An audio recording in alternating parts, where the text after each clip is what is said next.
UIU শিক্ষার্থীদের 26 শিক্ষার্থীদের বহিষ্কারাদেশ প্রত্যাহারের দাবিতে যে নতুন বাজার ভাটারা যেই সড়কটি তারা পূর্ব ঘোষিত কর্মসূচি অনুযায়ী তারা বন্ধ করেছে, বর্তমানে কিন্তু এক লেনে করে দেওয়া হয়েছে, যাতে করে যেখানে ভাটারা থানার সামনে যে শিক্ষার্থীরা যে সড়কটি অবরোধ করেছে সেগুলি কিন্তু আসলে যাতে করে সেই অবরোধের যে জায়গায় যাতে না যেতে পারে সেজন্য কিন্তু রাস্তা কিন্তু বাঁশের ব্যারিকেড দিয়ে কিন্তু রাখা হয়েছে। এবং আমরা একটু যদি একটু কথা বলার চেষ্টা করি, যে একটু কথা বলার চেষ্টা করি আপনার সাথে। আপনি কতক্ষণ এখানে বসে আছেন? হ্যালো ভাইয়া, আপনি আমি কমসে কম 1.5 ঘন্টার মতন হবে ভাইয়া। আমি পুরো ক্লান্ত হয়ে গেছি। আপনি কোথায় যাবেন? আমি এখন এয়ারপোর্ট চলবো। আমি যাইতাম ওই যে 100 ফিটে, আর যাইতে পারলাম না, আমি ব্যাক করতেছি। এই যে সড়ক অবরোধ করে আন্দোলন করে, এই জিনিসটা কেমন দেখছেন আপনারা? ভাই আমাদের জন্য তো খুব কষ্টকর। আমরা কি করব? আমরা তো অসহায়, বুঝেন না? আমরা তো ড্রাইভার, আমরা বলার কিছু নাই, আর করারও কিছু নাই। ধন্যবাদ। দর্শক, আসলে এখানে যারা রয়েছেন তারা কিন্তু আমার জানাচ্ছেন যে তারা কেউ 1 ঘন্টা, কেউ 1.5 ঘন্টা, আবার কেউ সকাল থেকেই কিন্তু আসলে এখানে বসে আছেন। যে একটু কথা বলা যাবে ভাই? কতক্ষণ ধরে বসে আছেন আপনারা জ্যামে? অনেকক্ষণ বসেছিলাম, বসে ঘুরে ওই পাশ দিয়ে এসে এখন এই দিক দিয়ে যাচ্ছি। আচ্ছা, এই যে কিছু থেকে কিছু হলে সড়ক অবরোধ করে রাখে, এই জিনিসটা কি আপনারা কি নেগেটিভলি দেখছেন নাকি পজিটিভলি দেখছেন? এখন আসলে এই মুহূর্তে আমরা এই বিষয়টা দেশটা আসলে অন্যরকম হয়ে গেছে। ধন্যবাদ। দর্শক, আসলে সাধারণ মানুষের মধ্যে যে এক ধরনের মিশ্র প্রতিক্রিয়া রয়েছে, যে আন্দোলনের নগরী পরিণত হয়েছে রাজধানী ঢাকা শহর, এবং তুচ্ছ বিষয়কে কেন্দ্র করেও কিন্তু এই যে রাজধানীতে সড়ক অবরোধ করা, বিভিন্ন ব্লকেট কর্মসূচি করা, এই কর্মসূচিগুলিও কিন্তু আসলে সাধারণ মানুষ যারা রয়েছে তারা এসবে কিন্তু মারাত্মক ভোগান্তিতে পড়ে। এবং সকাল থেকেই কিন্তু আমরা এই নতুন বাজার ভাটারা এই শিক্ষার্থীদের যে সড়ক অবরোধটি রয়েছে সেটি নিয়ে আমরা সংবাদ সংগ্রহ করেছি, কিন্তু তারপরেও কিন্তু আসলে সাধারণ মানুষের মধ্যে যে এক ধরনের প্রতিক্রিয়া সেগুলি কিন্তু আমরা দেখতে পাচ্ছি।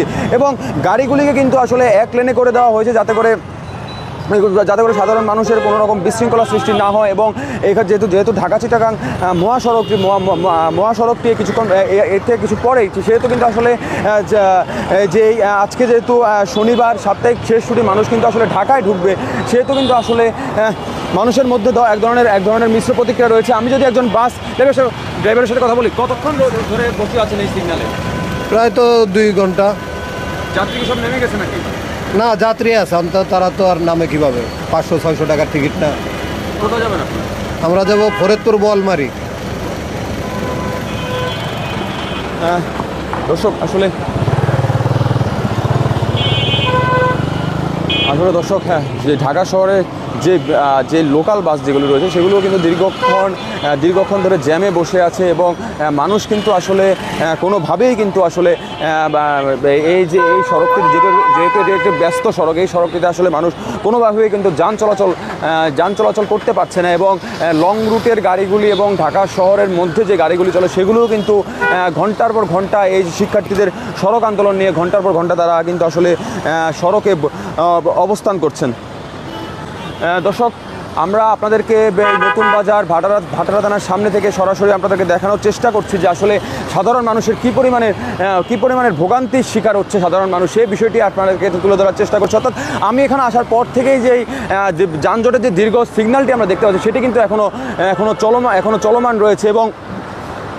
এবং অনেকের মধ্যে কিন্তু এক ধরনের ক্ষুব্ধ প্রতিক্রিয়াও কিন্তু আমরা দেখতে পাচ্ছি, যে তারা বলছে যে সড়ক আটকে আসলে মানুষের দুর্ভোগ করে দাবি দেওয়া আদায়ের জন্য কিন্তু আসলে এই নতুন বাংলাদেশ, অর্থাৎ 5ই আগস্টের পরে যে নতুন বাংলাদেশ সৃষ্টি হয়েছে সেটি কিন্তু আসলে মানুষ কিন্তু কোনোভাবেই চায়নি।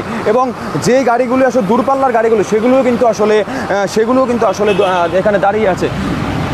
আমরা দর্শক আপনাদেরকে একটু দেখানোর চেষ্টা করছি যে এখান থেকে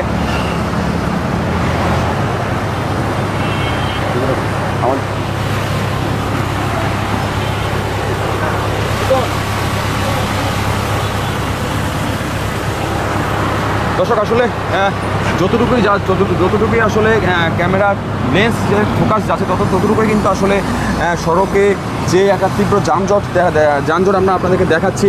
এবং এই শিক্ষার্থীরা আমাদের কাছে জানিয়েছেন যে তাদের যে ব্লকেট কর্মসূচি রয়েছে সেটি কিন্তু আসলে আজকে সন্ধ্যা পর্যন্ত চলমান থাকবে এবং তারা যদি এবং বিশ্ববিদ্যালয়ের বিশ্ব প্রশাসনের পক্ষ থেকে যতক্ষণ না পর্যন্ত তারা কোনো সুনির্দিষ্ট বার্তা না পাবে ততক্ষণ পর্যন্ত তারা তাদের যে পূর্ব ঘোষিত ব্লকেট কর্মসূচি রয়েছে সেটি কিন্তু চলমান থাকবে এবং যে পুলিশ শিক্ষার্থীদের উপর লাঠিচার্জ করেছে সেটির বিষয়ে কিন্তু শিক্ষার্থীরা কিন্তু আসলে পুলিশের কাছ থেকে এবং বিশ্ববিদ্যালয় প্রশাসনের কাছ থেকে সুস্পষ্ট বার্তা যাচ্ছে। তো এই ছিল নতুন বাজার থেকে আমার কাছে সবশেষ তথ্য। জয় চক্রবর্তী, বাংলা ফ্লো।